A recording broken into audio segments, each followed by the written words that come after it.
That's a problem. It's in some cases. I think the fundamental problem with a lot of philosophers and with the Enlightenment in this case, I think a lot of Enlightenment thinkers have it massively mistaken here, wrong, is that you can't convince everyone. There are some just hard disagreements that are irresolvable. People who are just gonna say we need to accept life, and human wisdom says we need to accept our mortality. Are never gonna agree with people who are going to rebel against it in their own minds. I'm just completely against the total amelioration of the human condition. I think that's an awful thing, because that means that we're no longer humans, become something else. But anyway, so he thinks that automation can ultimately provide the circumstances so we can transcend a system of domination. So there won't need to be classes, because of course, what would put someone in a greater class than anyone else? And the way that the state operates at the moment is something he calls the welfare and warfare state. So the society conducts warfare overseas and provides welfare to those people at the bottom in order to maintain a kind of equilibrium in the middle. So most people fall into the middle category of fairly happy and productive workers. And the productivity of the industrial society allows us to drone strike, or not in drone strike in his day, but just bomb, people around the world. And any people who would have formed a kind of critical revolutionary conscience are given enough welfare so they can afford the luxuries of society in the main. And therefore, nothing will change. This will go on forever, as far as he's concerned, which is a problem, because he wants revolution. This moves us on to chapter 3. The conquest of the unhappy consciousness, because it is true that there's something wrong with industrial society. This isn't, as you say, man needs to struggle. Actually, we need to strive for something. And if you're given everything for free and you've only got one thing you can basically do, which is just work,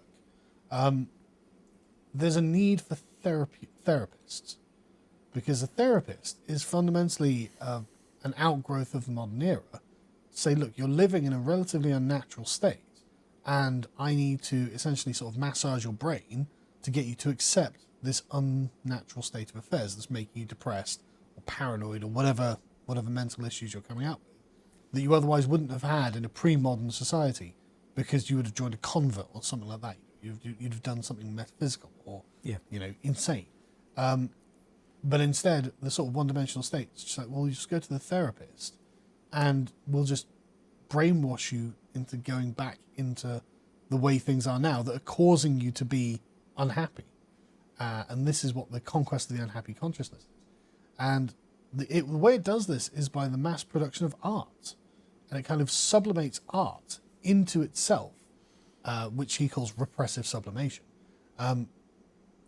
In order to kind of integrate it into the mass popular culture.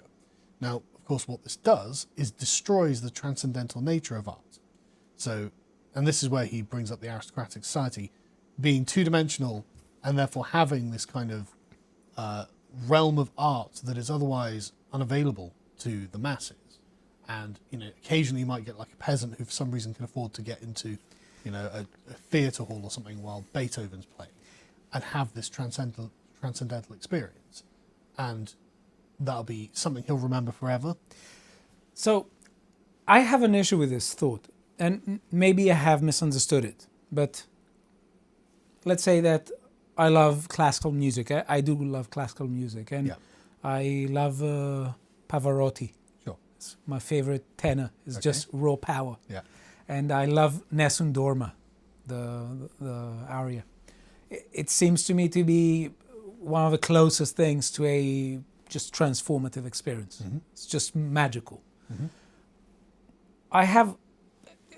I just interact with it, and I find it very uplifting and psychically rewarding. Mm-hmm. I don't care if a lot of people have access to it or not, and I don't care if I watch it if a lot of people can access it. So to me, the idea that the mass society can give art and it can make art accessible to a lot of people has nothing to do with how I interact with it. So it would seem to me that if that's his beef, with It's not entirely. okay, but So the what's the problem if I can go and interact with, let's say, a tragic play and say that well played, what's the issue if a lot of people have access to it? So it's not that the issue is a lot of people have access to it. It's about the sort of domestication of it, right? So when Okay. when these experiences become readily available, domestic, available to all, they lose, in his opinion, their transcendent element, which is their greater part of their truth. So, for example, if you're listening to your favorite classical music as a ditty in an elevator, well, the transcendent element of it's gone.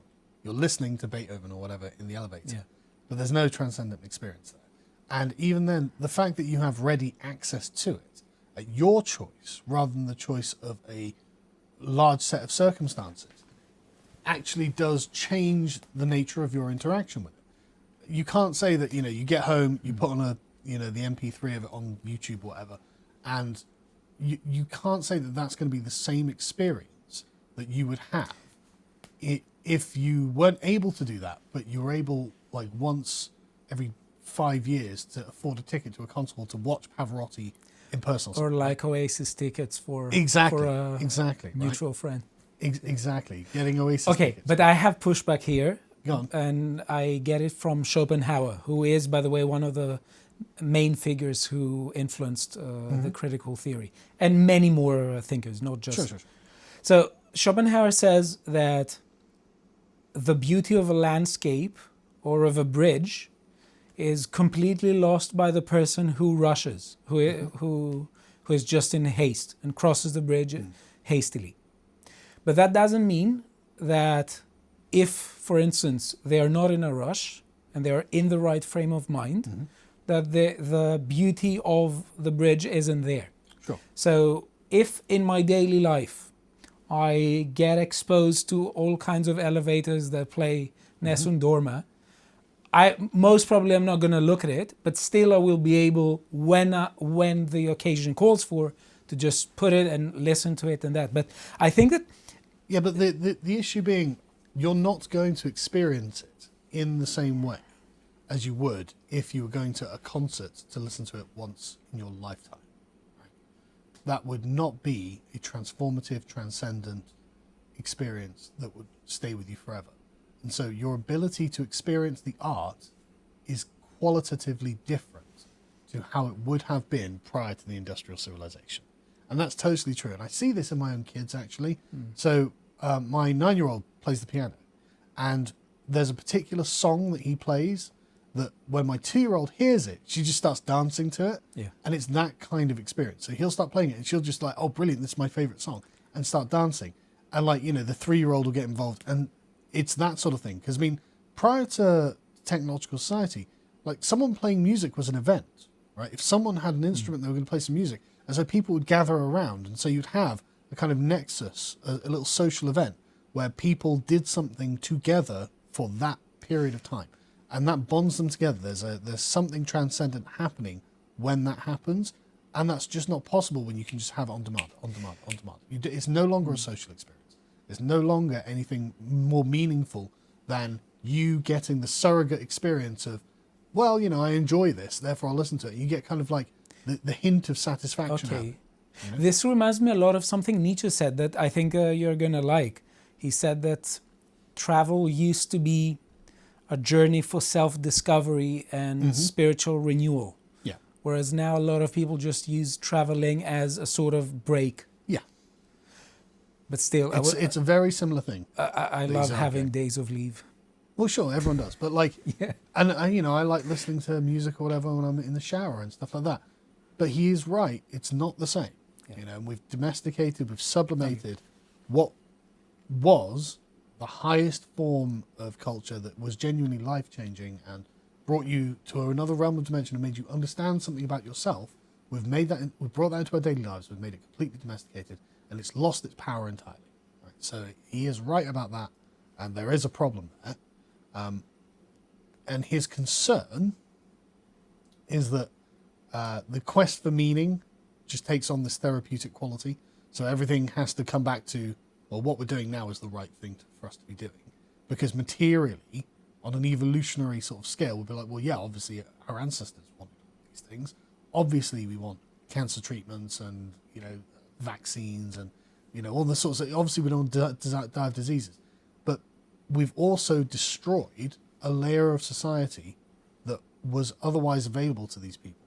And we need to be cognizant of that. Because if we have everything therapeutized into a sort of hypostatized, unhappy consciousness, he's worried that, quote, that may become the instinctual reservoir for a new fascist way of life. Yeah. I'm not worried about fascism being the thing that comes out of that. I'm worried that we're going to become dull, block-headed, idiocratic type of people. I'm not worried about fascism coming out of that.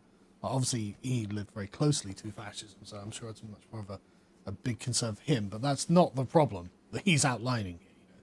It's very abstract. But anyway, moving on to chapter 4, the closing of the universe of discourse. And so he points out that the industrial society therefore creates its own kind of totemic language of democracy that closes off avenues of dissent by compressing down its meaning and closing the ability to have a discussion about this. So, for example, you see this in America all the time. Oh my God, January the 6th threatened our democracy. What that does is it turns democracy itself into a totem. It closes off any avenue of we couldn't discuss the alternatives. Maybe we want non-democracy. Maybe we want a different kind of democracy. Nope. It's our democracy. It's a sacred and holy thing, and we're not allowed to talk about it or even interpret it outside of the way that they've declared it. I'm inclined to think that this is not a feature just of the U.S. society right now, but it predates modern society to a great extent because not just that. It seems to me that the idea of status and symbolic status is just part of myth. Yeah. And there is political myth, and I'll just give two very quick examples. One was the myth of tyrannicide in Athens with Harmodius and Aristogiton, who were allegedly thought to have killed both of Pisistratus' son, but they killed only one, I think. Right. And the other is what the Romans did when they ousted Tarquinius Superbus for hundreds of years afterwards, even 300 years after they thought that liberty is their form of government. So it seems to me that this isn't just a modernity issue. To watch the full video, please become a premium member at lotuseaters.com.